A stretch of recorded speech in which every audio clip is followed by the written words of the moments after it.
بسم اللہ الرحمن الرحیم نحمده ونصلی علی رسوله الکریم اما بعد فاعوذ باللہ من الشیطان الرجیم بسم اللہ الرحمن الرحیم۔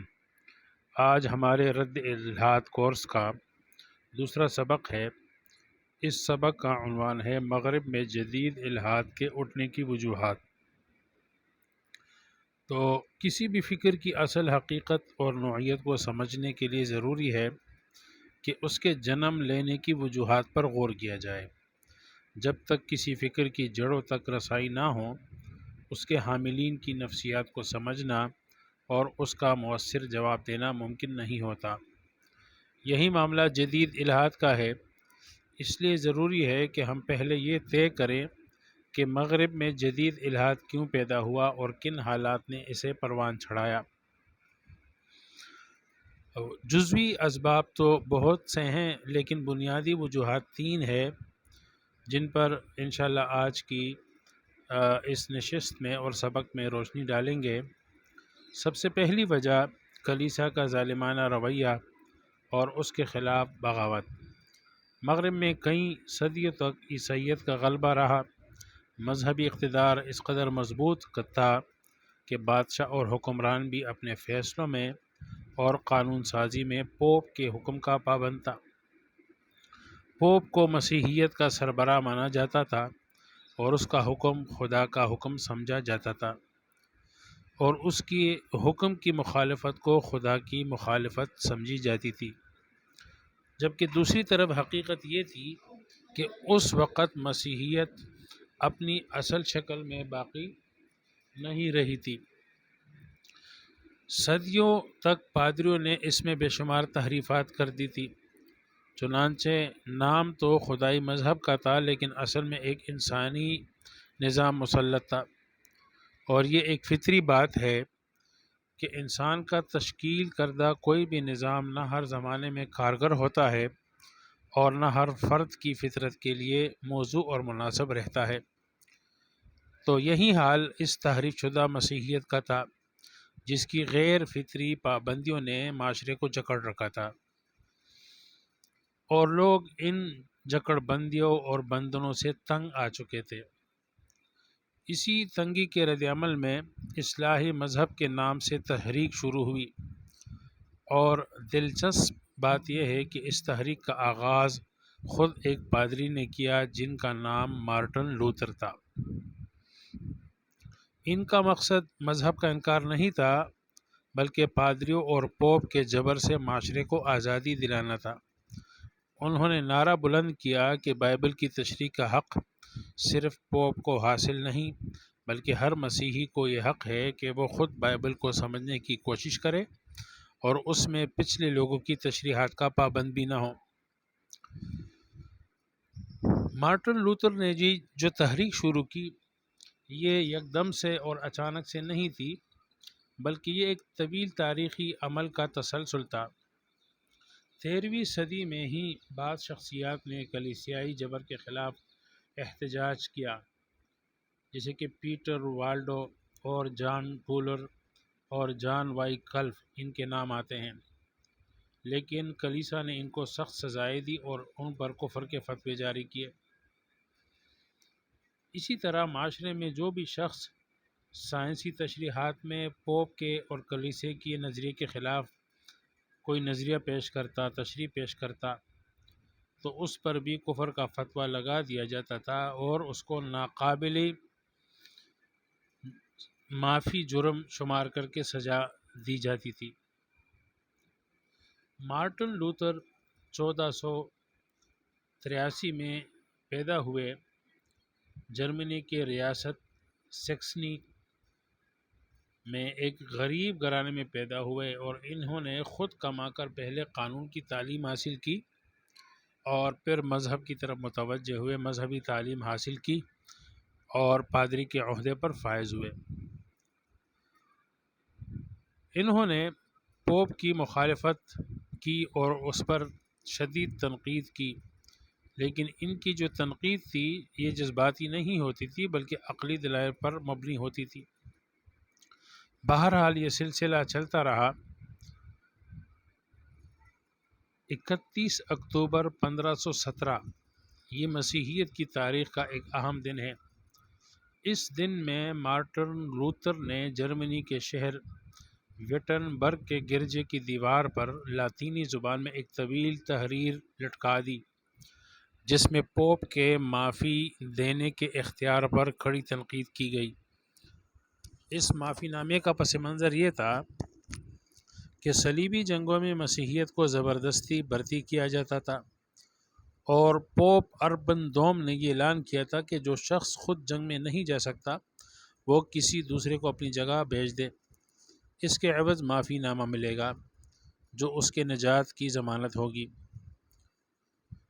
رفتہ رفتہ صورتحال یہاں تک پہنچی کہ پوپ لیو دہم، جو 1475 سے لے کر 1521 تک ان کا زمانہ رہا، تو ان کے دور میں گناہوں کے معافی نامے باقاعدہ ایجنسیوں پر فروخت ہونے لگے۔ زنا، قتل، چوری، ڈاکہ، عصمت دری، کوئی بھی گناہ کرنے والا اپنے لیے اور اپنے مرے ہوئے عزیزوں کے لیے معافی نامہ خرید سکتا تھا۔ تو اس صورتحال نے مسیحی معاشرے میں اخلاقی پستی پیدا کی، اور اس کی سرپرستی خود مذہب کے علماء کر رہے تھے۔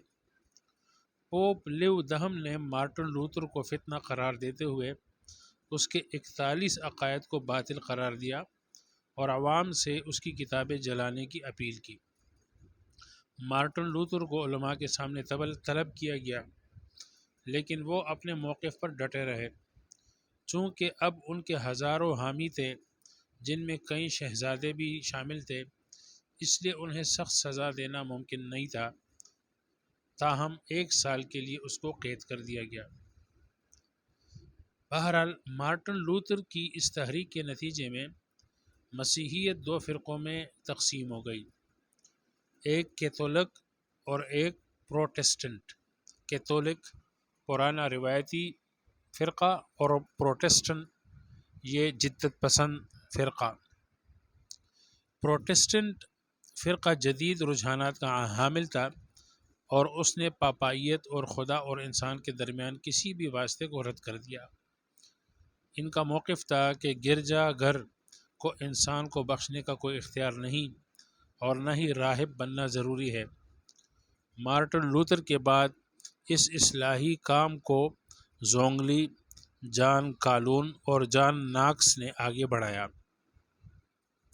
16ویں صدی کے اواخر میں کیتھولک اور پروٹسٹنٹ کے درمیان مذہبی اختلافات نے 30 سالہ جنگ 1618 سے لے کر 1648 کی تک یہ جنگ کی شکل اختیار ہوئی اور جنگی صورتحال بنی، جو بنیادی طور پر جرمنی میں لڑی گئی اور اس میں لاکھوں لوگ مارے گئے۔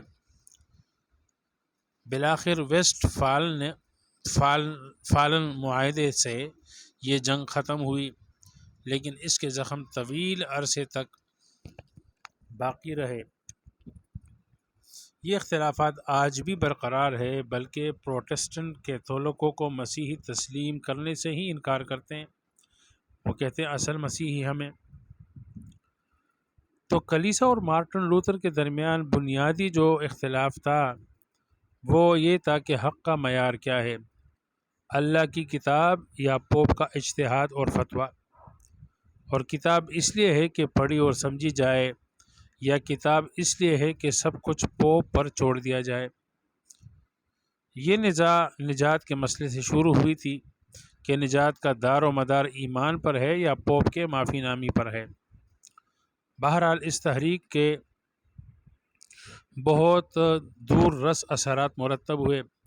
بعض مصنفین کا کہنا ہے کہ یورپ کے علمی اور فکری ترقی انہی مذہبی تحریکوں کی کشمکش کا نتیجہ ہے، اور مغرب کی جدید فکری روح ایک وسیع مذہبی تصور کی پیداوار ہے۔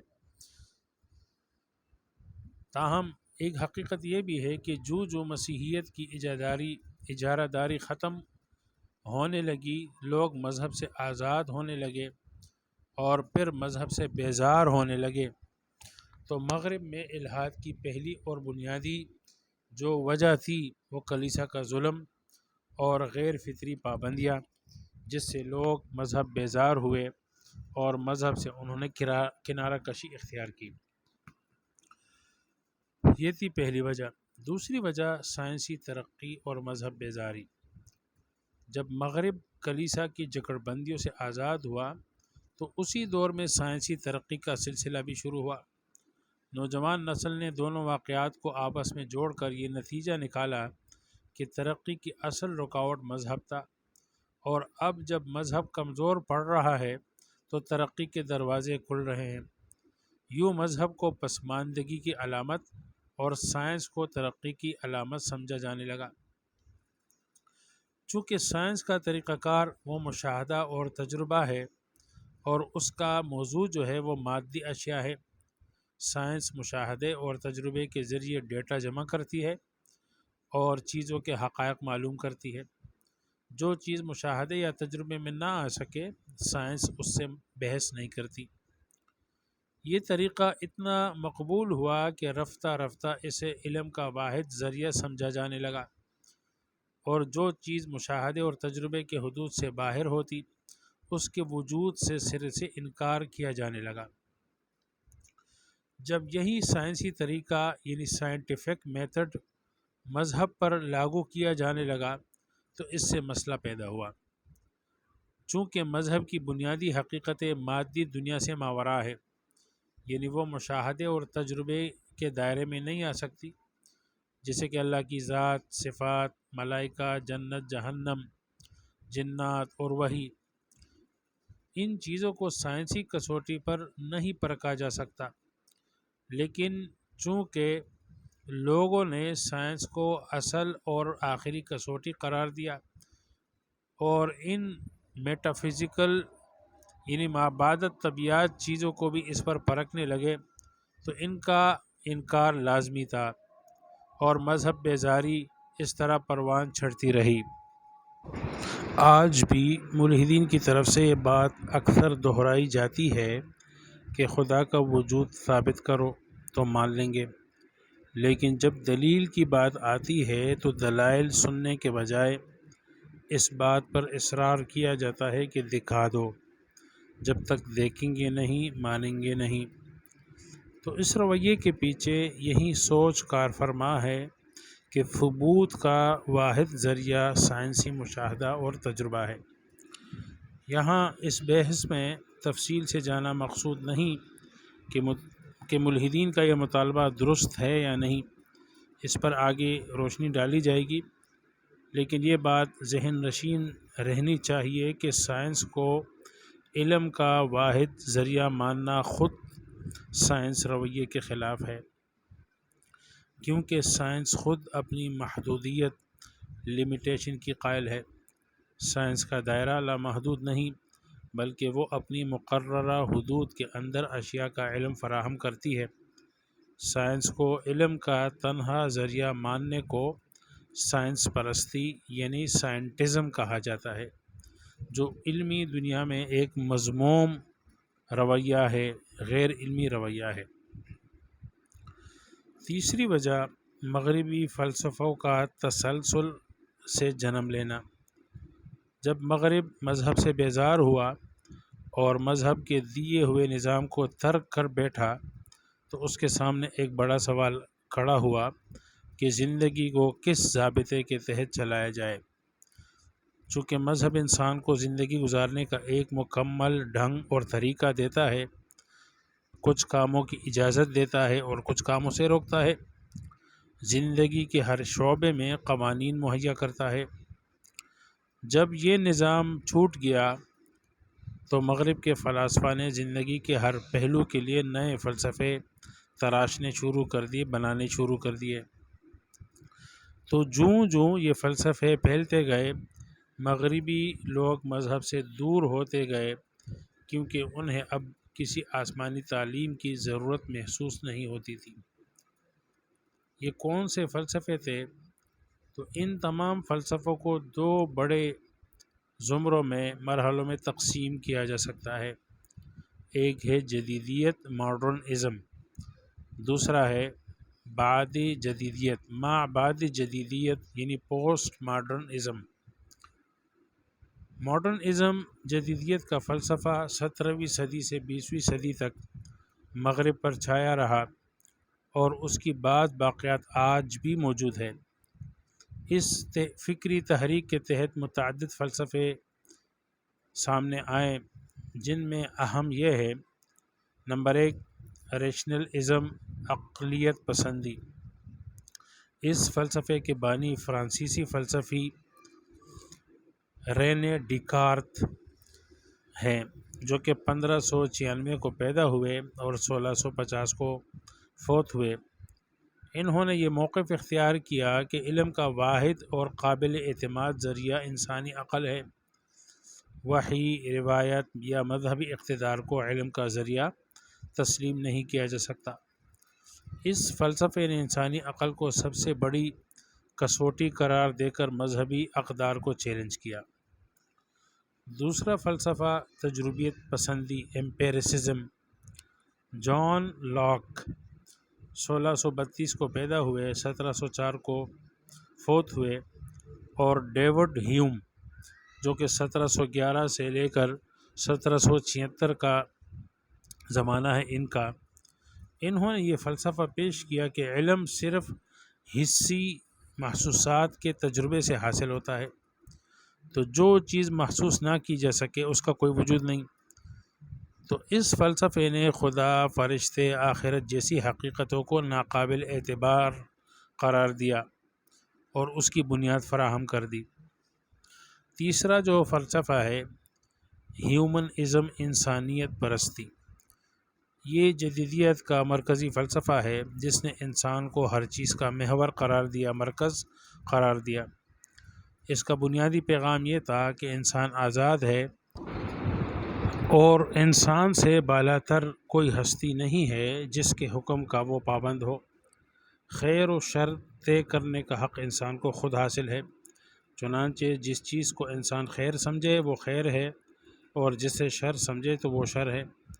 اگر کوئی شخص مسجد جاتا ہے اور اسے اچھا سمجھتا ہے تو یہ اس کا ذاتی خیر ہے، اور اگر کوئی شراب خانے جاتا ہے اور اسے اپنے لیے درست سمجھتا ہے تو کوئی فرد یا معاشرہ اسے روکنے کا حق نہیں رکھتا۔ یہ روکنا انسانی آزادی اور انسانی حقوق کے خلاف ہے۔ یہی وجہ ہے کہ الحادی معاشروں میں مذہب پر عمل کرنے والے بھی پائے جاتے ہیں اور کھلم کھلا فحاشی کرنے والے بھی، اور دونوں کو برابر سمجھا جاتا ہے، یکساں قابل قبول ہے۔ چوتھا فلسفہ ہے وہ ہے مساوات پسندی۔ ہیومنزم سے یہ ایک فلسفہ جنم میں آیا کہ تمام انسان برابر ہے، کوئی اچھا نہیں، کوئی برا نہیں۔ مسجد جانے والے کو بھی نیک کردار اور شراب خانے جانے والے کو بھی اپنے کردار میں صحیح سمجھا جائے گا۔ نمازی کو آپ اچھے کردار کا بندہ نہیں کہہ سکتے، اور شراب خانے اور ناچنے کی جگہوں میں جانے والے کو آپ بد کردار نہیں کہہ سکتے۔ دونوں اپنی جگہ برابر اور قابل احترام ہیں۔ ان کرداروں میں کسی کو ترجیح دینے کا کوئی جواز نہیں ہے۔ پانچواں فلسفہ جو جدیدیت کے فلسفوں میں سے ہے وہ ہے افادیت پسندی۔ جیریمی ہینتھم جو کہ 1748 سے 1832 کے فلسفی ہے، اور جان اسٹورٹ مل یہ 1806 سے لے کر 1873 تک کے انہوں نے یہ فلسفہ پیش کیا کہ کسی عمل کی اخلاقی قدر اس کے نتائج سے ناپی جائے گی۔ جو عمل زیادہ سے زیادہ لوگوں کو زیادہ سے زیادہ فائدہ پہنچائے وہیں اخلاقی طور پر درست ہے۔ اس فلسفے نے مذہبی اخلاقیت کی جگہ نتیجیت پسندی یا نتیجہ پرستی کو اخلاق کا رواج دیا، یعنی اب اخلاق وہ ہے جو آپ کو صحیح نتیجہ دے۔ بہرحال یہ تمام کے تمام جو فلسفے ہیں ان میں سے نفسیاتی فلسفے بھی ہے، جو کہ سیگمنڈ فرائڈ نے ایک نفسیاتی تجزیے کے طور پہ ایک نظریہ پیش کیا کہ مذہبی عقائد دراصل انسانی ذہن کی خود فریبی ہے اور نفسیاتی کمزوری کا اظہار ہے، تو اس نے خدا کے تصور کو باپ کے خوف اور انسانی بے بسی کی علامت قرار دیا، اور اس نظریے نے مذہب کو نفسیاتی بیماری کے برابر پیش کیا۔ تو سیگمنٹ کے نفسیات کے جو نظریات ہے وہ بھی اسی جدیدیت کے نظریات میں سے فلسفوں میں سے ایک فلسفہ ہے۔ ایک اور فلسفہ وہ ہے جنسی آزادی کا فلسفہ۔ یہ فرائیڈ کے نظریات سے ہی جنسی آزادی کے فلسفے نے جنم لیا، جس نے مذہبی اخلاقی حدود کو جبر قرار دیا اور پابندی قرار دیا، اور ہر قسم کی جنسی آزادی کو انسانی حق کا درجہ دیا۔ ایک اور فلسفہ ہے، آٹھواں فلسفہ، وہ ہے مادیت پسندی، میٹیریلزم۔ کارل مارکس، ان کا دور ہے 1818 سے 1883 تک۔ انہوں نے تاریخی مادیت کا فلسفہ پیش کیا، جس میں ہر چیز کی تشریح مادی اور معاشی بنیادوں پر کی گئی، اور مذہب کو محض ایک سماجی آلے کے طور پر پیش کیا جو غریبوں کو بے حس رکھنے کے لیے استعمال ہوتا ہے۔ اسی طرح ایک اور فلسفہ ہے چارلس ڈارون۔ یہ 1809 سے لے کر 1882 تک ان کا زمانہ ہے۔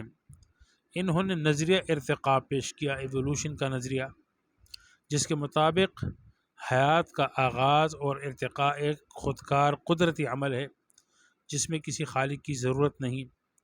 اس نظریے نے خلق کے بارے میں مذہبی عقیدے کو براہ راست چیلنج کیا۔ بہرحال ان تمام فلسفوں کی مشترک بنیاد یہی تھی کہ انسان آزاد ہے، کوئی بالاتر ہستی نہیں، خیر و شر کا فیصلہ خود انسان کرے گا، اور ترقی کا مطلب انسانی خواہشات کی زیادہ سے زیادہ تکمیل ہے۔ لیکن المیہ یہ ہے کہ مغرب کے یہ فلسفے اب اپنی مخصوص اصطلاحات کے بغیر ہر مسلم اور غیر مسلم معاشرے میں سرایت کر چکے ہیں۔ آج ہر جگہ یہ سوچ عام ہو چکی ہے کہ ہر انسان کو آزاد ہونا چاہیے، سارے انسان برابر ہے، کوئی کسی کو اچھا برا نہ سکھائے، کسی کے کردار پر تنقید نہ ہو، مذہب کو شخصی پسند تک محدود رکھا جائے، اور ترقی کا مطلب خواہشات اور سہولیات کا حصول ہے۔ تو یہ تمام کے تمام جدیدیت کے فلسفے ہیں۔ اس کے بعد 21ویں صدی میں مابعدِ جدیدیت، پوسٹ ماڈرنزم، اس کا دور شروع ہوتا ہے۔ تو 21ویں صدی میں مابعدِ جدیدیت نے سر اٹھایا، اگرچہ بعض اہل علم اسے مستقل فلسفہ نہیں مانتے، کیونکہ فلسفے میں کچھ نہ کچھ اصول ہوتے ہیں، جبکہ مابعدِ جدیدیت کا مفہوم یہ ہے کہ کوئی اصول نہیں، کوئی آفاقی قانون نہیں، کوئی عالمی سچائی نہیں کہ جس کا انسان پابند ہو۔ اس لیے بعض اہل علم نے کہا ہے کہ 21ویں صدی فلسفوں کی موت کی صدی ہے۔ تو مابعدِ جدیدیت کا پیغام یہ ہے کہ موجودہ خواہشات اور ضرورت کو پورا کرو، چاہے اس کے لیے کسی نظریے کو توڑنا پڑے یا کسی فکر کو دفن کرنا پڑے۔ سچائی بس وہی ہے جو انسان اس لمحے چاہتا ہے۔ اس سوچ نے زبانوں اور لغتوں کو بدل دیا۔ گویا مابعدِ جدیدیت نے مغرب کو الحاد اور مذہب بیزاری کی اس انتہا تک پہنچا دیا جس کا جدیدیت کے دور میں بھی تصور نہیں کیا جا سکتا تھا۔ تو خلاصہ یہ ہے کہ مغربی دنیا میں جدید الحاد کے ظہور کی 3 بنیادی وجوہات ہیں۔ نمبر 1، کلیسا کا ظالمانہ رویہ اور اس کے خلاف بغاوت۔ نمبر 2، سائنسی ترقی اور سائنس کو علم کا واحد معیار سمجھنا۔ اور نمبر 3، مغربی فلسفوں کا تسلسل سے جنم لینا۔ تو یہ تینوں عوامل مل کر اس فکری طوفان کی بنیاد بنے جسے آج ہم جدید الحاد کے نام سے جانتے ہیں۔ تو ان وجوہات کا ادراک ضروری ہے، کیونکہ جب تک کسی فکر کی جڑیں نہ سمجھی جائے تو اس کا مؤثر جواب دینا ممکن نہیں ہوتا۔ وآخر دعوانا الحمدللہ رب العالمین۔